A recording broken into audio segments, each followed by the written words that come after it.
io, io sono fisso su quei numeri, sulle statistiche, perché il Milan di Allegri è la squadra che ogni volta le manda un po' a benedire, no? Tu dici no, analizziamoli secondo una logica, non c'è logica e forse è proprio questo il bello del calcio. Io sono convintissimo che Allegri porti a casa questo pari con enorme soddisfazione, soprattutto se pensiamo che la Roma non aveva mai pareggiato e quindi magari lui la vede così. Mentre qualsiasi altra squadra stasera avrebbe perso, lui porta a casa il pari, che non dico debba essere sufficiente, no? E di certo non lo era per la prestazione totale, ragazzi, perché poi è vero, noi diciamo, eh, sai, però il Milan ha tenuto botta, sai, poi si è portato in vantaggio, sì, però oggi più che Maignan, perché sì, Maignan è un portiere clamoroso e ogni volta ce lo conferma, ma oggi è mancato un po' di precisione da parte dei giallorossi, più che Maignan, molta imprecisione. È vero che c'è la parata su Selic, ma su Malen un paio di situazioni si poteva fare anche meglio, o su Le, quando capita col destro, però una cosa la dico subito, una cosa la dico adesso. Mi auguro davvero che nessun tifoso giallorosso stasera stia lì a storcere il naso perché la prestazione della Roma è stata enorme, enorme. Per me è stata superlativa per come ha messo a ferro e fuoco la difesa rossonera. Poi, certo, si può essere più preciso, certo, si può essere anche più precisi anche dietro, perché l'angolo dove nasce il gol del Milan è un regalo clamoroso che fan di ca, ma clamoroso. Quindi è mancato questo dettaglio.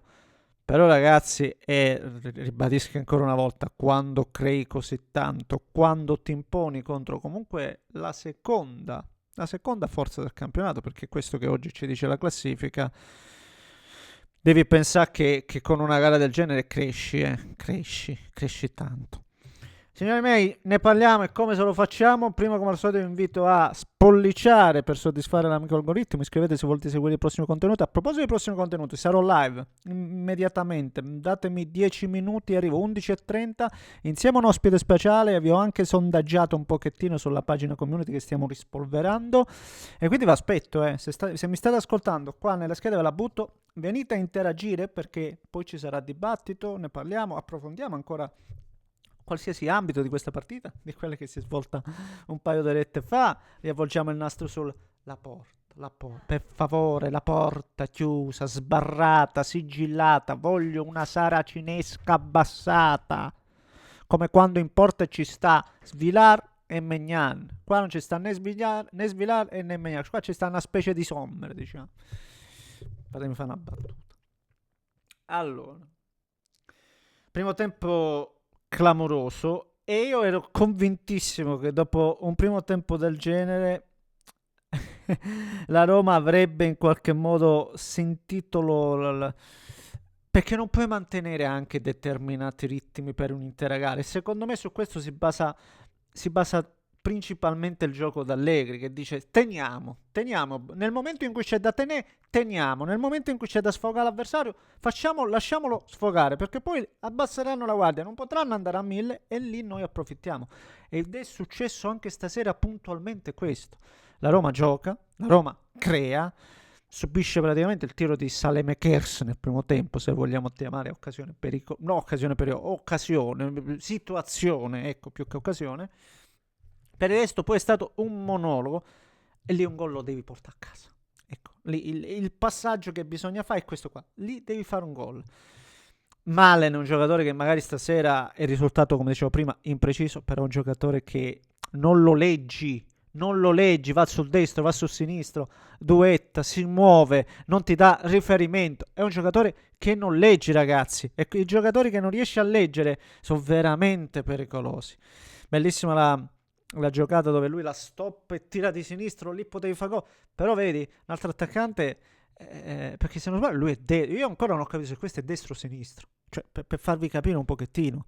Quindi giocatore davvero davvero interessante, e forse io non l'avrei neanche tolto, ma non so se lui non avesse più di sé, ma credo che ne aveva però Gasperini funziona. Gasperini ha bisogno di un parco attaccanti importanti su cui andare a tingere. Infatti parte con Dybala, Sule, che poi abbiamo giocato molto largo, e Malen, e finisce con Venturino, Pellegrini e il ragazzino Lavas, perché vuole cambiare, vuole svariare. E ripeto, non ha concretizzato, ed è successo poi quello che mi aspettavo. Nella ripresa il Milan prende campo, e quando il Milan prende campo, a differenza della Roma, è sempre più concreto rispetto a qualsiasi avversario, e questo è un merito. Su questo non transigo, non mi parlate di fortuna, su questo non transigo, questo è un merito. Il Milan ha il merito di essere cinico, di essere spietato. Gli riesce praticamente più con le squadre di alta classifica che contro le medio-basse, praticamente. Non so perché, però in queste gare poi non sbaglia. Quell'occasione te la tramuta in gol. C'è stata prima quella di Rabiot per desviare, poi sul calcio d'angolo, via, dentro, gol. Stavolta però c'è stato il rigore dall'altro lato, ed è arrivato un pari. Maignan stava prendendo anche il rigore. È clamoroso. Stava prendendo anche il rigore. L'ha tirato in maniera perfetta Pellegrini, e questo ha fatto la differenza. Sul rigore che veramente non ci sia nulla da dire. E poi alla fine arriva questo pari che, ribadisco, io sono convintissimo che il Milan di Allegri stia benissimo, perché tu dici comunque mi tengo la Roma. Sì, perché la Roma comunque è una competitor, una cosa è perdere, una cosa è pareggiare. Comunque l'Inter è vero che inizia a prendere un po' il largo, ma è a 5 punti, adesso ci sarà la Champions, il Milan penserà solo al campionato, e quindi 5 punti, basta un pari e sei di nuovo lì, proprio attaccato.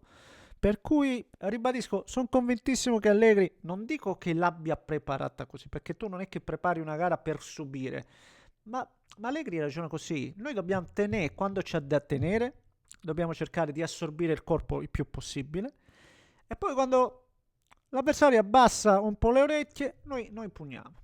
C'è da dire, sta fortunata anche la Roma, che si è infortunato secondo me un giocatore come Koné in mezzo al campo, tutto quello che vi pare, ma niente. Partita dove, ribadisco ancora una volta, i giallorossi, cioè, vedi una partita del genere, capisci che la lotta alla Champions è bellissima. La lotta alla Champions è bellissima, perché in questo momento, soprattutto tra Roma, Juve e Napoli, tra queste tre soprattutto, io non so chi tenere fuori. Devo essere sincero. E credo che questo sia argomento e dibattito che possiamo fare tra poco. Va bene? Vi aspetto. Un grande abbraccio da Nesca.